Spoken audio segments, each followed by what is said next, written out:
Welcome students. இப்போ logarithm topic பார்ப்போம். Find x if log 1000 to the base x equal to 3 ன்னு சொல்லியிருக்காங்க. இதுக்கு xக்கு வேல்யூ கண்டுபிடிக்கணும் நம்ம. ஸோ அதை அப்படியே எடுத்து எழுதிக்கோங்க.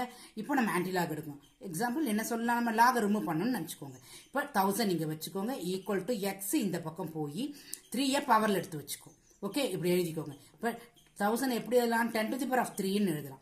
ஈக்குவல் டு எக்ஸ் கியூப்னு எழுதிக்கோங்க. இப்போ நம்மளுக்கு பவர் ரெண்டு சேமா இருக்கா, அப்போ பேஸ் ரெண்டு ஈக்குவேட் பண்ணலாமா? ஸோ தட் உங்களுக்கு என்ன கிடைக்கும், எக்ஸ் இஸ் ஈக்குவல் டு 10ன்னு வரும்.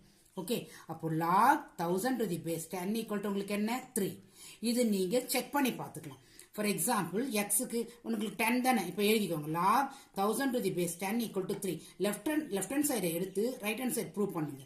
அப்போ நீங்க செய்த சம் கரெக்ட்னு உங்களுக்கு தெரிஞ்சிடும். இப்போ லெஃப்ட் ஹேண்ட் சைடு என்ன நம்மளுக்கு இது எழுதிக்கோங்க. இப்போ லாக் 10 லாக் பேஸ் 10 இது 1000 எப்படி எல்லாம் 10 டு தி பவர் ஆஃப் 3 எழுதலாம். உங்களுக்கு இந்த ப்ராடக்ட் ரூல் தெரியும், பவர் ரூல்லாம் தெரியும், கோஷன் ரூல் தெரியும் இல்லையா? அந்த ரூல் மாதிரி நீங்க என்ன பண்ணலாம், 3 இந்த பக்கம் கொண்டு வந்துருங்க. 3 இன்டூ லாக் 10 பேஸ் 10. உங்களுக்கு தெரியும் log a base a equal to 1. So log 10 base 10 equal to உங்களுக்கு என்ன 1. ஸோ 1 இன்டூ 3 உங்களுக்கு 3. That is equal to right hand side. Okay students, educate to elevate.